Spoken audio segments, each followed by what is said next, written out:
guys, and welcome back to Fantasy Friday on the Gridiron Gurus channel for Week 8 in the NFL season. This is where we're going to talk about who we feel are going to be the best players to start in your fantasy lineup and sit in your fantasy lineup. So let's just get right into it with the quarterbacks, running backs, and receivers of this week. Take it over. Alright, this week I want you to start Philip Rivers. I know that might seem surprising since they're facing the almighty New England Patriots, but man, their defense just hasn't shown anything for me yet.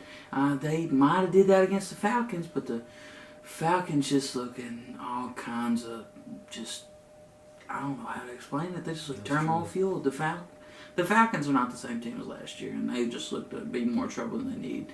Now, the Chargers have played some darn good football, winning 3 straight, and I honestly think that they'll put up a great fight against the Patriots this week. Start Philip Rivers. He's going to throw 3 touchdowns and probably 300 yards this week. It's going to be a good start for you this week. All right, on to my starting quarterback for the week, and that's the guy that he just said was the team was turmoil-fueled, which he is correct, but I feel like you should still start Matt Ryan this week. Matt Ryan is going to have the game you want to put up the fantasy points you want. He's playing a defense that their pass coverage hasn't been the best this season, and you know he has Julio Jones and Mohamed Sanu, 2 great receivers that can always step up and have big games for you. Therefore, starting Matt Ryan this week is the smart move to use. Now, I'm going to sit a quarterback also, and that quarterback I'm going to sit would be Matthew Stafford for the Lions. As he has mentioned before in previous videos, Matthew Stafford has a cannon of an arm. We've seen it time and time again. But he's playing the Pittsburgh Steelers this week. The Steelers' defense is much better than most teams that he's probably seen all season. He's not been having outstanding stat lines so far this year. He has that cannon of an arm, but then, again, you're playing the Steelers' defense, so I feel like sitting Matthew Stafford is the right move here for this Week 8 of the NFL season. Okay, y'all, don't jump on me for this. I know he's a Hall of Fame quarterback. I'm not giving him nothing against him, but I think you need to sit Drew Brees this week against the who are they playing? The Bears. Sit him against the Bears. Oh yes, these 2 guys have been playing really good football. I like to say they're the best sucky team out there.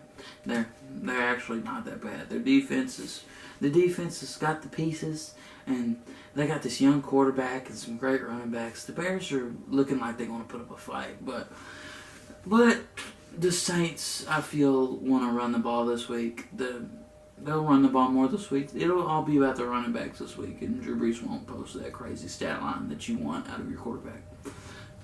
Alright, now we're going to move on to the running back position, and I want you to start Mr. Latavius Murray for the Vikings.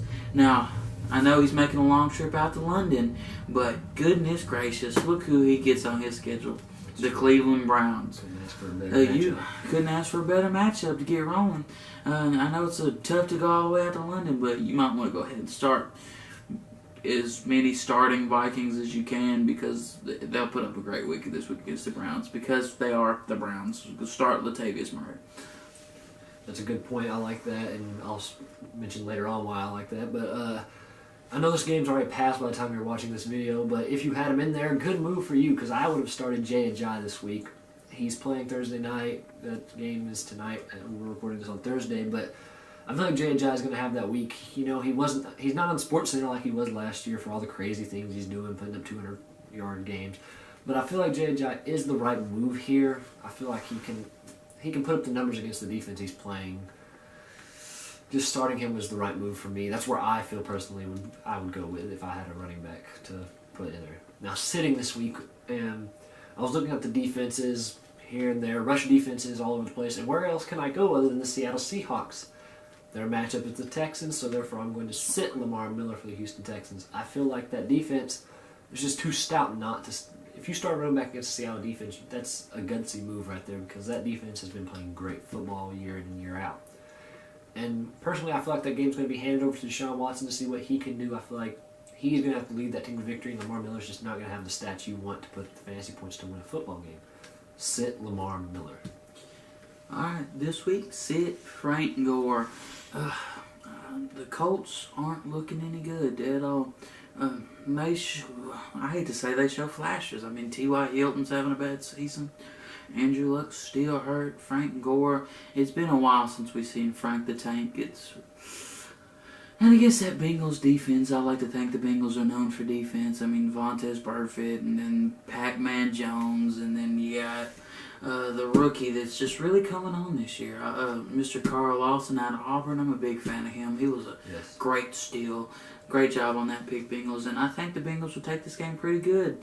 And once the Bengals jump on there with A.J. Green, it's going to make Mr. Jacoby Brissett have to throw the ball, and that's going to kind of make Frank Gore non-existent in the passing game. So I don't expect Frank Gore to do good at all. I'd sit him if you have the opportunity to sit him. Sit Frank Gore. Now we're going to move on to that wide receiver position, and it's who my quarterback is throwing to this week, and I want you to start Kenyon Allen. I think the Patriots, the way they tend to do it is you'll see the Patriots will get the ball and they'll jump on them 7-0, and then the Chargers are going to go 3 and out, and then boom, the Patriots are back on 14-0, and then how it's been kind of a theme of this year, they'll kind of like slack off, and that defense is going to give up yardage.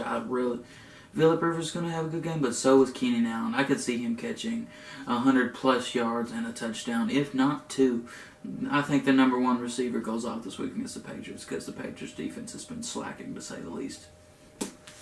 My start of the week receiver, and there's many receivers out there starting. It's always hard to pick a receiver because of how many there are, but I'm going to go with the guy that's coming back this week, and that's Stephon Diggs, as he mentioned earlier, playing in London against the Cleveland Browns, if you will. The Cleveland Browns have no defense, no offense. There's just almost no talent on that team. The only bright spot they had is Joe Thomas, and he's gone now.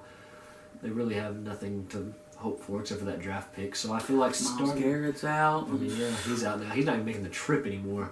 So Stephon Diggs, I feel like him coming back, he was the leading receiver in the league until he got hurt, and now Adam Thielen took over. I just feel like Stephon Diggs gets that spot, gets right back where he left off from when he got hurt, and just catches a bunch of passes, catches multiple touchdowns this week. If I'm going on my feeling, but we'll see what happens. Start Stephon Diggs if you're taking my opinion. Now sitting this week for receiver is my personal team. I'm a Cowboys fan till the day I die, but Dez Bryant, I gotta sit you this week. You're playing against the Redskins. The Redskins defense is playing some tough football right now. They're showing out. They're making the second spot in the NFC East a race, and that's the spot that looks like it's going to get the wild card spot between the Cowboys and the Redskins right now. And Josh Norman is going to do the best he can to play that mind game. He's going to get in your head, and he's going to talk until he's going to find you. You can line up in the slot. You can line up on the opposite side of where he is. He will find you, and he will try to lock you down. I don't know if he will successfully. I feel like he will. Sitting Dez Bryant is the move to go. Okay, so I'm going to say it's a smart move this week to sit Amari Cooper. I know he had a big game last week, but it's week 7. If you're going to have 6 bad games and 1 good game, that's just too up and down for me.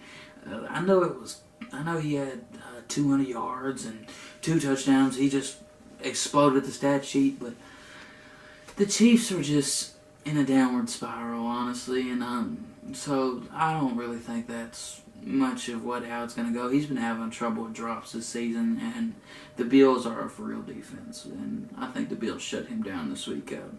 I wouldn't start him this week if I had him on my team. Sit Amari Cooper. Alright, now that was the Guru's tips and tricks on your starts and sits for the fantasy football week 8 of the NFL season. We know what we're talking about. We want you to win your matchup, and if you disagree with us, tell us below. But we know what we're talking about, and if you think you know any more, just comment and let us know. You look later this week, you'll see we got our selections coming out. Guru signing off.